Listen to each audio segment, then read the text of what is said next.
What's up, everybody? It's Nick Payne with the Face Mask Podcast.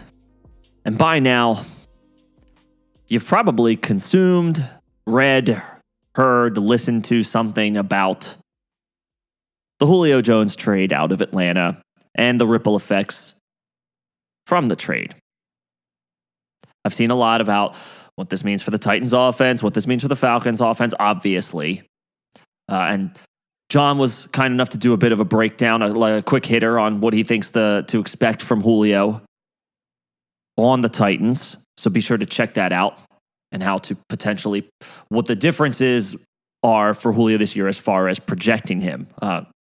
Couple good little tidbits in there, so give it a look. I'm doing a quick hitter today on I think he was the number one receiver for the Falcons before this, but now it's obviously unquestioned. Calvin Ridley becomes the focal point. It becomes soup to nuts, everything that will be the Falcons offense. Now, obviously, they drafted Kyle Pitts at 4 overall. He's going to be a huge factor in what they do. And now all of a sudden, the people that were drafting him in the 5th round over the past couple of months, they're feeling themselves a little bit more because his ADP is about to go up. But I want to focus on Ridley today because I've been seeing a lot of comments and concern that now that Julio Jones is out of Atlanta, this is going to negatively impact Calvin Ridley and his production will suffer, a la what happened to Juju Smith-Schuster in Pittsburgh after Antonio Brown left. I am quickly here to debunk that concern and tell you that there is no reason why you shouldn't be considering Ridley as soon as the middle of the 2nd round. Let me put to rest any concerns you have about, well, how's Ridley going to perform without Julio? Julio takes the top off. Julio, takes coverage away, makes it a little bit easier for a guy like Ridley or anybody else in the offense in general. Sure. In a vacuum, that is always an argument, that you can have when it comes to an alpha wide receiver. But guess what?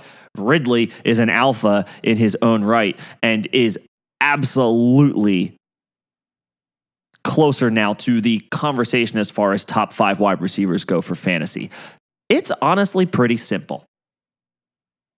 In 2020, Julio Jones missed 7 full games due to his hamstring injury. It was a grade 2 hamstring. It affected him especially so later in the year. He was in and out of a couple of games. It was the first time he really suffered season-long injury issues.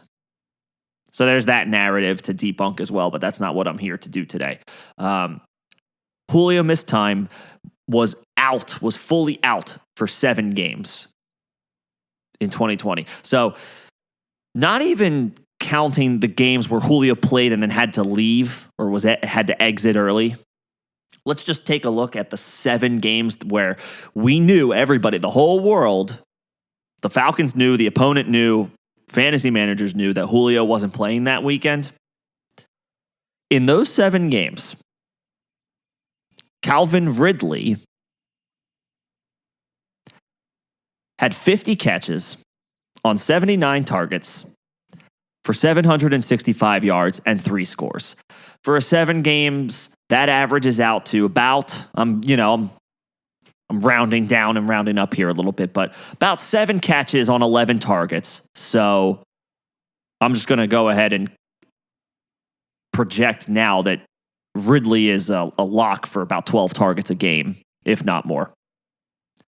50 catches on 79 targets, 765 and 3 scores. 7 catches, 11 targets, those are the averages, for 110 yards, and just under 50% of the time, he added a touchdown. Now, that correlates to kind of how the Falcons offense has been under Matt Ryan over the past few years. They move the ball at will until they get to the red zone, and then their efficiency takes a tumble. So, are touchdowns harder to come by in the Atlanta offense?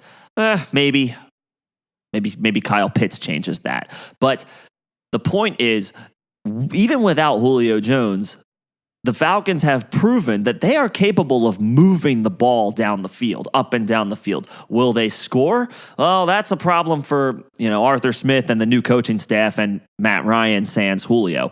But if there's anybody to not be concerned about, it is their bona fide wide receiver one, which is Calvin Ridley. Yes, he's going to draw difficult assignments. The Tampa Bay Bucks are the defending Super Bowl champions in the division with a strong secondary. The New Orleans Saints have Marshawn Lattimore, who is one of the best cornerbacks in the NFL, even though, should be noted, Ridley against the Saints dusted Lattimore multiple times in 2020. I don't have the specific numbers and stats, but Ridley in that head-to-head matchup versus Lattimore, one of the best corners in the league, Ridley won that matchup multiple times.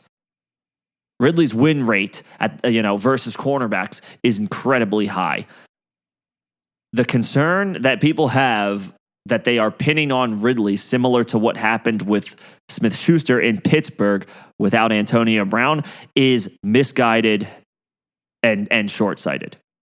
Simply put, this is an alpha wide receiver who will command 12 targets a game on a team where they're still not going to be good. The Falcons' defense is still going to allow a ton of points and production. That favors the opposing passing offense, in this case, the Falcons, and their bona fide wide receiver one in Ridley. He is absolutely worth a pick.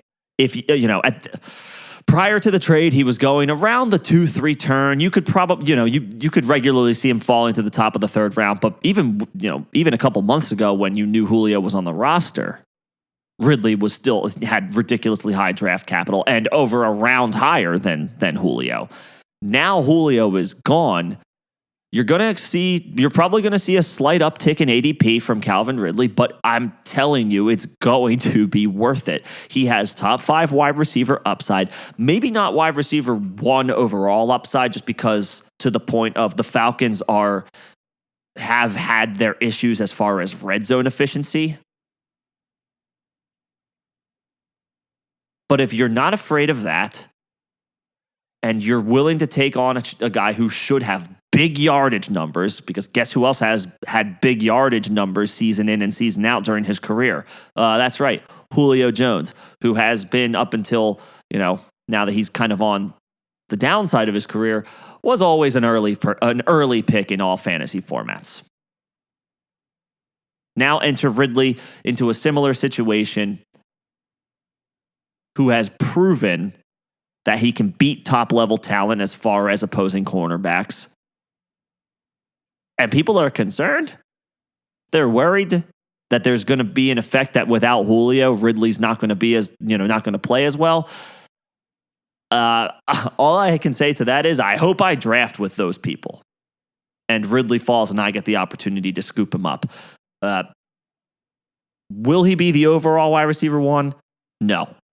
Unlikely, unless the Falcons miraculously fix their red zone efficiency woes that have hampered and plagued them for years.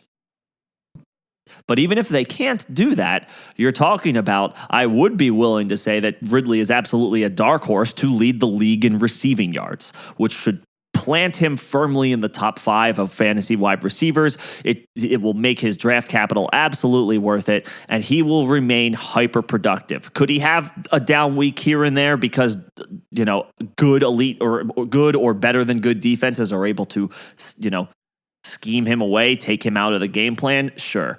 But you're not drafting a guy based on the potential of one bad game or one bad matchup. That's not what it's about.